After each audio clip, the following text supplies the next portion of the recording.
Welcome to today's episode, where we break down essential American English vocabulary for buying and shopping. Dr. Smith, could you start by distinguishing between purchase and buy? Absolutely. While buy is the everyday verb, purchase sounds more formal. For example, you might say, I bought a shirt at a store, but I purchased a vehicle in a legal document. Both mean acquiring something in exchange for money. That makes sense. Moving forward, how do terms like sale, discount, and clearance differ? People often confuse them. Great question. A sale is a general period of reduced prices, like Black Friday. A discount is a specific price reduction, say 20% off. Clearance, meanwhile, refers to heavily discounted prices intended to clear out old inventory, often at the end of a season. Let's transition to another set of terms: bargain, retail, and wholesale. Can you clarify these, perhaps with real-world examples? Sure, a bargain is something bought for less than its usual price, a lucky find at a flea market, for instance. Retail refers to buying goods as a consumer, one at a time, like at Target.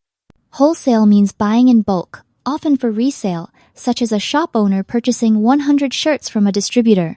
So, if I buy a single notebook, that's retail, but if a bookstore buys 500, that's wholesale. Is that correct? Exactly. Retail is for individuals, while wholesale is business to business. Wholesale prices are usually much lower per item because of the quantity. To keep things moving, let's clarify the roles in a transaction. What exactly do vendor and customer mean in these contexts? Vendor refers to the person or company selling a product, like a food truck owner at a festival. The customer is the individual purchasing the product or service. Think of a vendor as the supplier and the customer as the buyer in any transaction. Would you say vendor is more formal or technical than seller? Yes, vendor is often used in business settings or contracts, while seller is more general. For example, in a street market, both terms apply, but in software procurement, vendor is preferred. Next, let's discuss what happens at the point of purchase: checkout, receipt, and warranty. Can you walk us through these steps? Certainly. Checkout is where you pay for items online or in-store. After paying, you get a receipt as proof of purchase, which is crucial for returns. A warranty is a guarantee, often provided with electronics or appliances, promising repair or replacement within a set period if there's a defect. So, in a hypothetical scenario, if I buy a laptop, I pay at checkout, get a receipt, and the warranty covers any malfunctions for a year. Is that a fair summary? That's exactly right. Always keep your receipt and check the warranty terms to avoid issues later. Let's now pivot to practical phrases. When shopping, what are some common expressions an American customer might use? Phrases like, where can I buy this? How much does it cost? And is this on sale? Are extremely common. These help clarify availability and pricing, especially in busy stores or markets. That's helpful. Are there polite ways to ask for discounts or to request a different color? Definitely. Try, can I get a discount? Or, do you have this in another color? Politeness and specificity increase the chance of a positive response. Transitioning to store policies, what should customers know about returns and payment methods? It's always wise to ask, what is your return policy? Stores differ. Some offer full refunds, others only exchanges.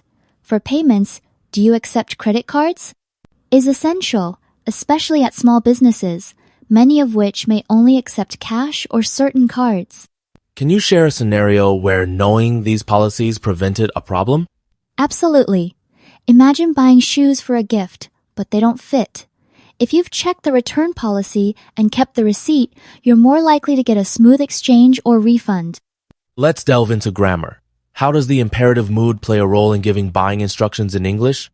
The imperative mood forms direct commands, like buy some milk. It's efficient because the subject is implied. Instead of saying, you should buy some milk, simply state, buy some milk. This is especially useful for quick instructions. Is the imperative mood always appropriate, or can it sound rude? Context matters. In urgent or instructional settings, it's fine. For politeness, add please or soften with modal verbs, like, could you buy some milk? Building on grammar, how do we structure more complex instructions using and or by adding direct objects? And helps link actions. Buy the tickets and meet me at the entrance. This makes instructions smoother, showing sequence or related tasks. Adding a direct object clarifies what to buy. Buy a new car, not just buy. Are there pitfalls in omitting the direct object in commands? Absolutely. Without a direct object, commands are vague. Buy leaves the listener confused by what. Specifying ensures clear communication, avoiding misunderstandings, especially in busy or high-stakes situations. As we wrap up, let's apply these concepts. Can you walk us through a typical shopping scenario using this vocabulary and phrases? Certainly. Imagine you're at an electronics store. You ask, "Do you have this in another color?"